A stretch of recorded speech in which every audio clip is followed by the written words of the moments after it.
Apa wis antuk gawe? Mugi kawuningan sinuwun.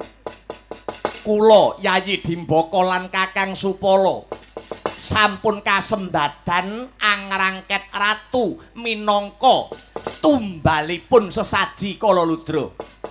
Ngantos dinten sakmangke sampun ratu cacah 97 ingkang sampun kasembadan karangket wonten sajroning pakunjaran negari Giri Bajra sinuwun.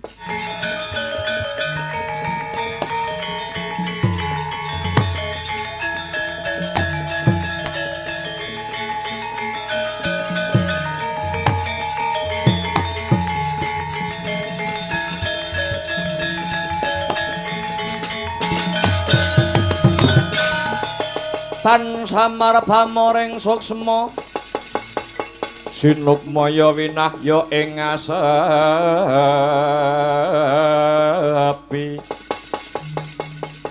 sinimpen telenging kalbu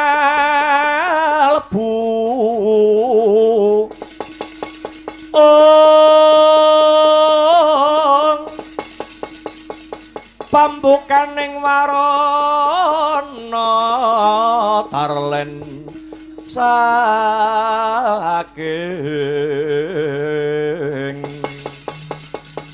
liap layap ing aluyut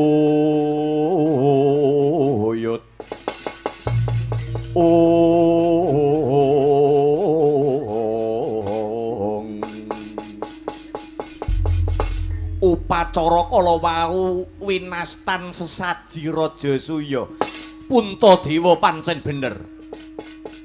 Lajeng pukulun lajeng tata caranipun upacara syukur ingkang winastan sesaji Rajasuya kala wau. Tata caranipun kadosa pundi prasajan kemawon Puntadewa dereng mangertos Yudhistira dereng dungkap duh pukulun. Mangkene ya ngger babakan syarat sarana kang sarta tata carane sesaji Rajasuya iki nyuwuna pirsa marang Nalendra Dwarawati Prabu Sri Bathara Kresna amarga ya mung panjenengane kang jinejer dadi kusiring para Pandhawa mekaten pukulun Puntadewa ya Puntadewa sakadang para Pandhawa aja mangu-mangu bebasan teteken tekun bakale katekan kang sinedya nganggo tekad satriya tanah Jawa muga-muga apa sing dadi gegayuhane para Pandhawa bisa kasembadan ya ngger Puntadewa Yudhistira.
Woi.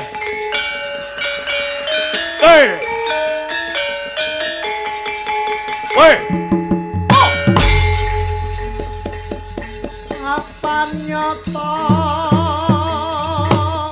saya tidak tangkap purba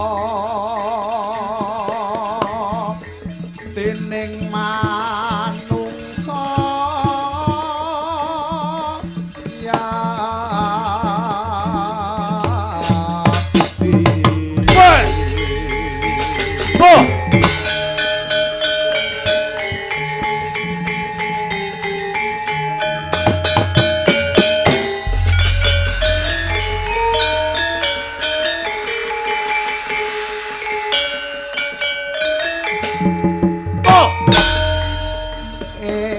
ingkang triprakara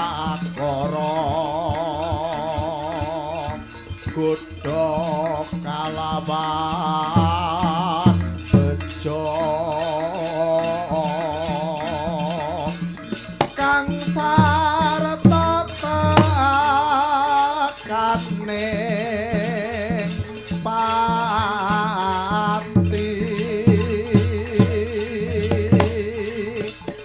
monggo tumita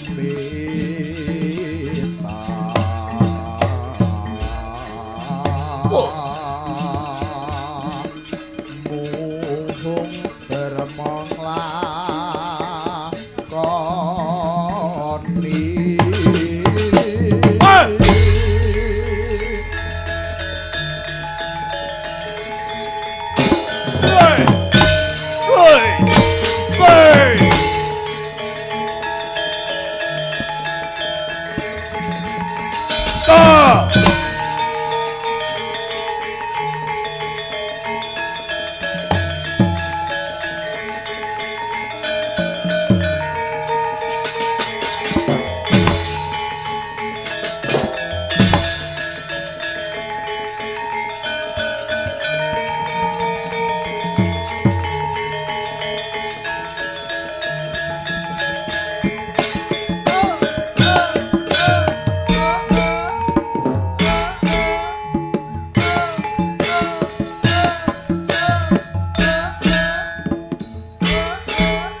dening utamaning nata berbudi pawalak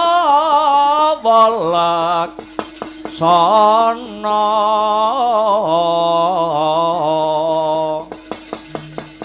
lire berbu dimangkono lila lagawa ing driya hangga ganjar saben dina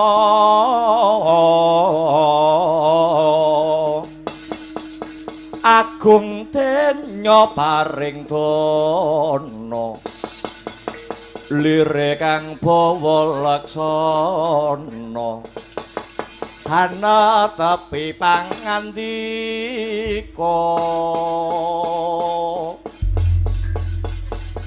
Yuwang Titi Kala Ludra Mas Patik Raja Dewaku ya bandaku ya amal-amalku dhewe.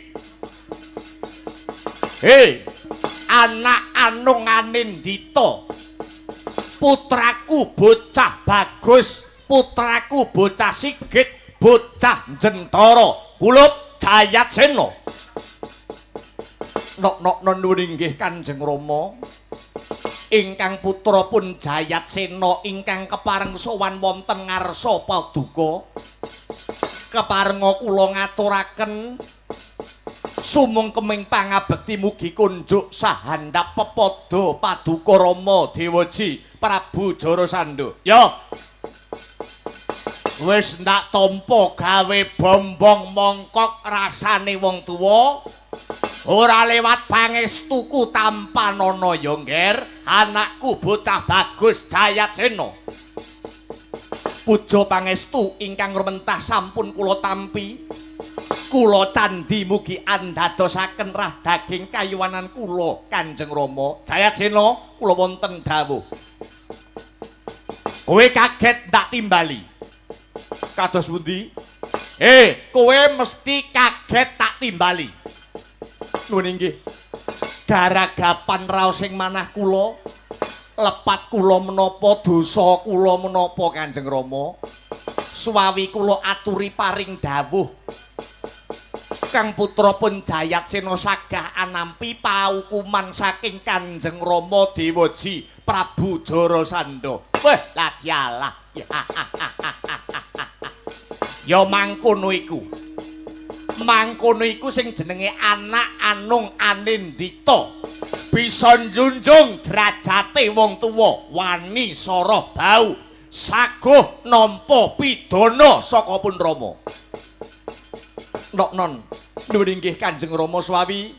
Suwawi kula aturi paring dawuh Kanjeng Rama.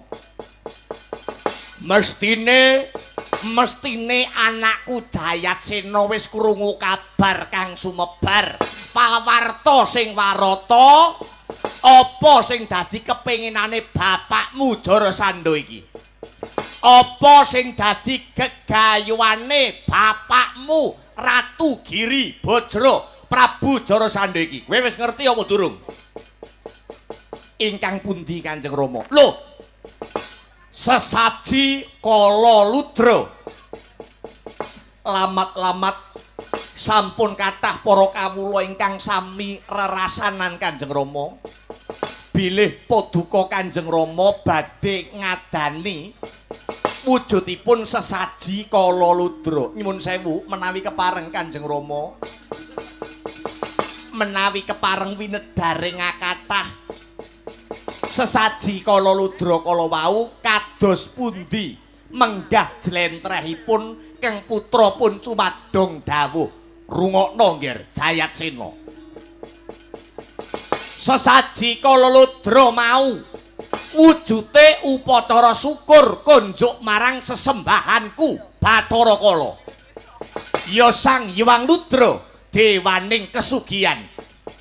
Pun Rama percaya lamun ta wis kasembadan pun Rama nganakake wujude syukuran sing jenenge sesaji Kala Ludra, kesugihane bapakmu iki bakal awet run tumurun, rah tumerah tedhak pitu, turun pitu babaring tumuwuh. Kakang Tagak. Piye, Lung? Tak kira Sinuwun Jarasandha sing uripe wis keceh bondo donya, tak kira ki rasane wis marem, atine wis ayem. Tinemune ya durung ya, Kang.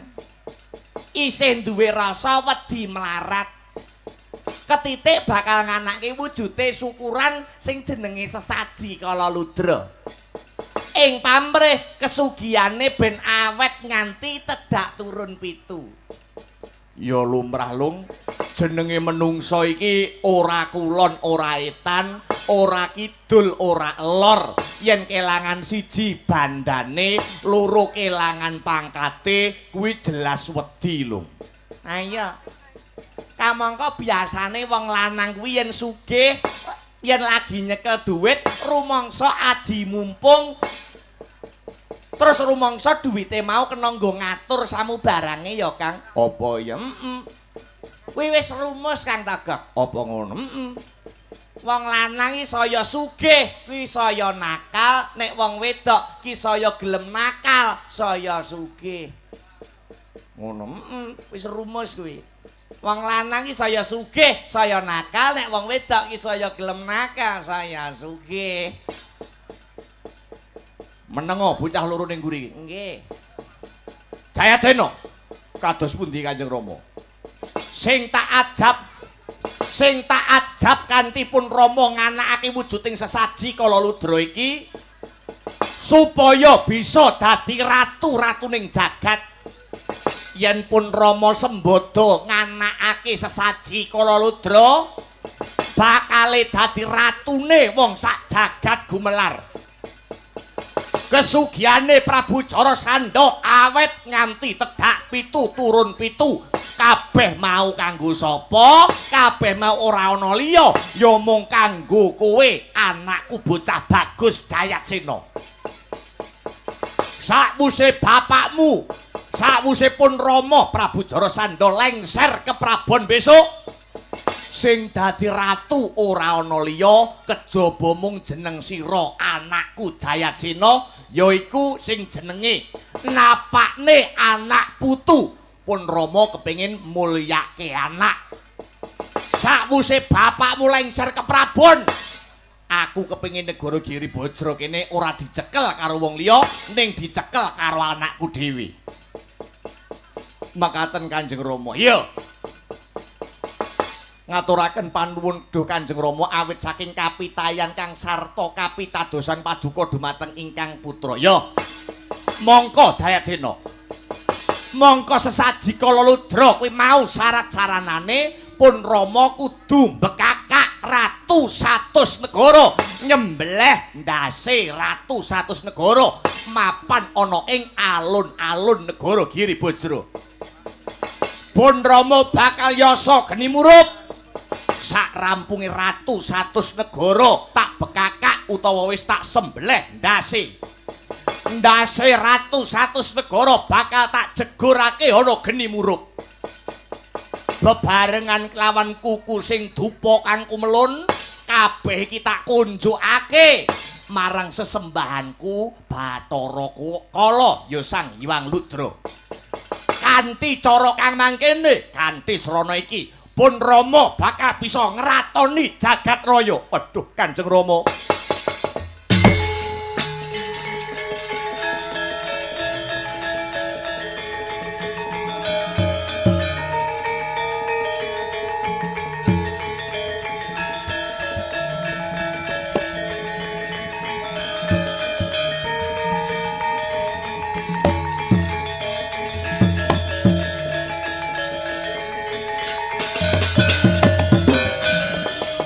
Kagiatane sang apirangu rinangkul kinempit kehempit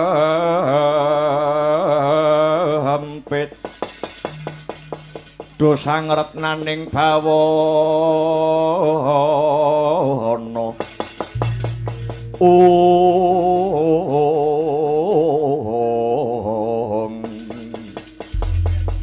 Duh Kanjeng Rama lepat nyuwun pangapunten.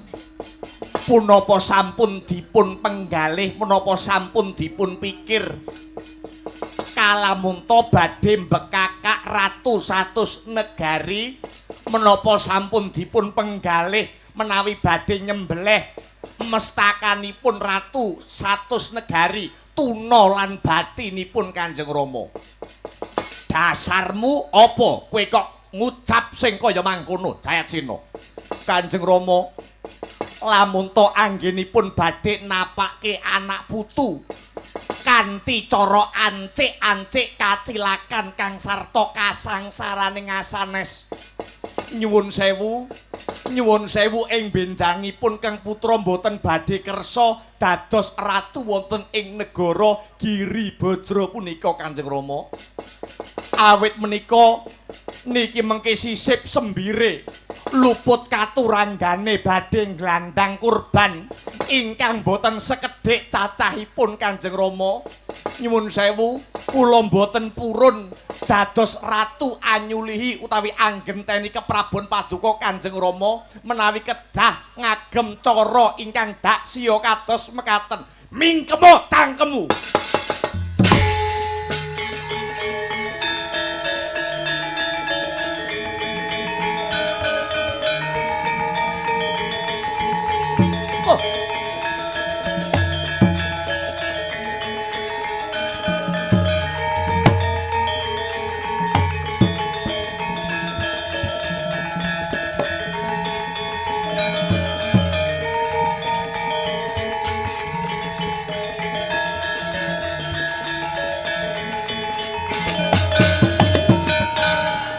bangsat elek.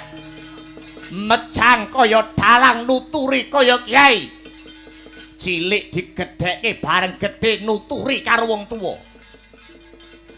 Anggonku mbekakak. Anggonku nyembelih ndase ratu 100 negara iki ya mung ora kanggo sapa-sapa ning kanggo dapurmu Jayacena. Besok kowe yen wis dadi ratu ana negara Giri Bajra kene mung kari ngepek penake, mung kari ngepek ayome. Ora sak dadak leren rekoso. Nanging Dewaji, kula mboten cocok, kula mboten sarujuk menawi kedah ngagem sarana ingkang kejem kang sarta daksya kados mekaten. Menapa leres kagem nglanggengaken utawi nglestantunaken pangorbanan, nglestantunaken keprabon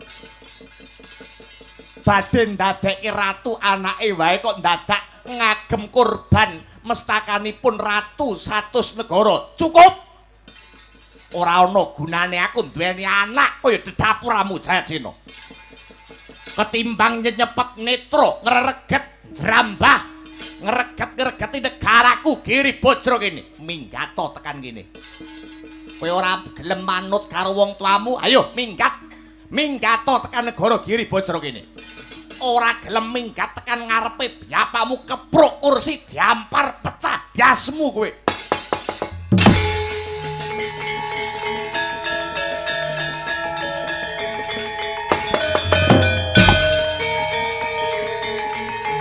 Bangok Timbalana, Hamsa, Dimbaka lan Supala. Nuwun inggih sinuwun.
Yaksa Gora rupa risedeng nalendra.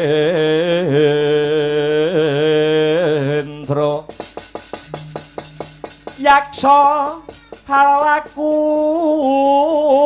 kang malwalya ingkang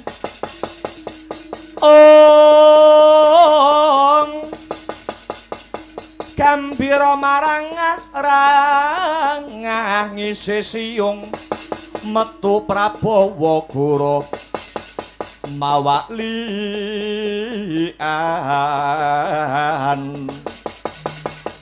Ditya Durbala harasa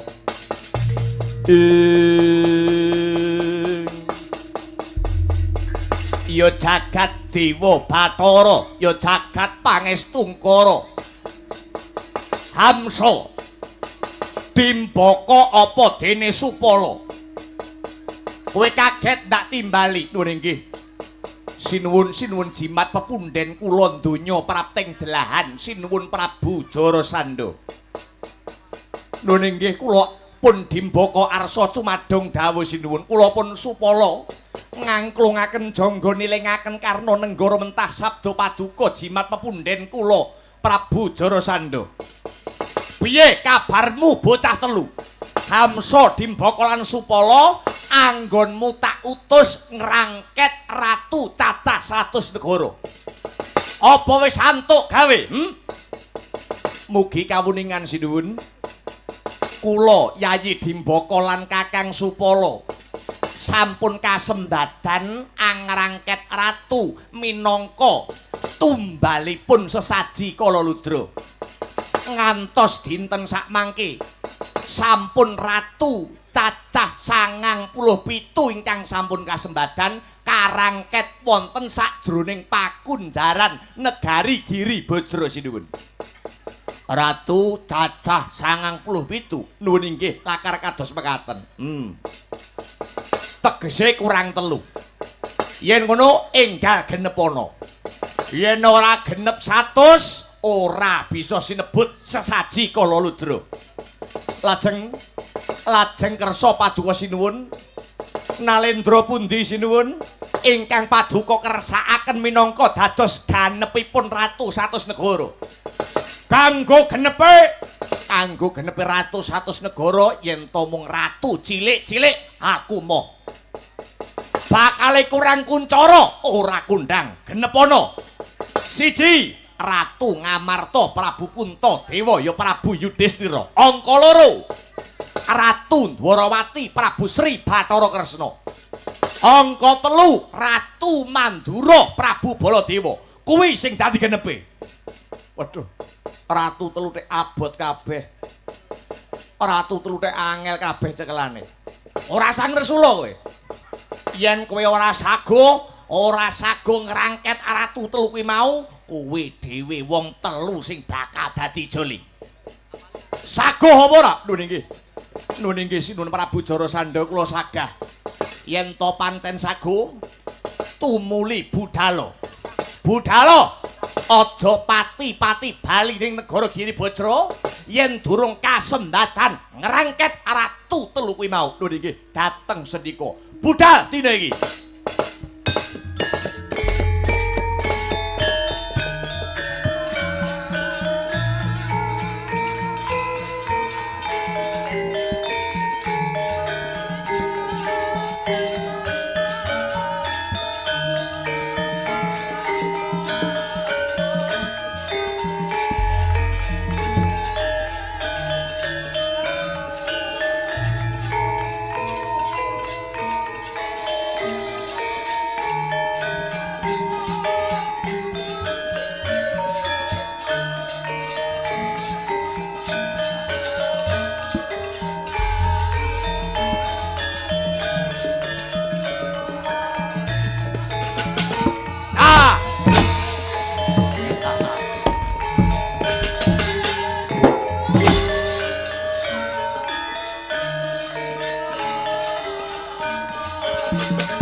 mijil langenira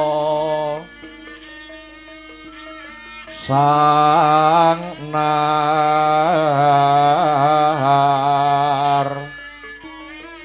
pati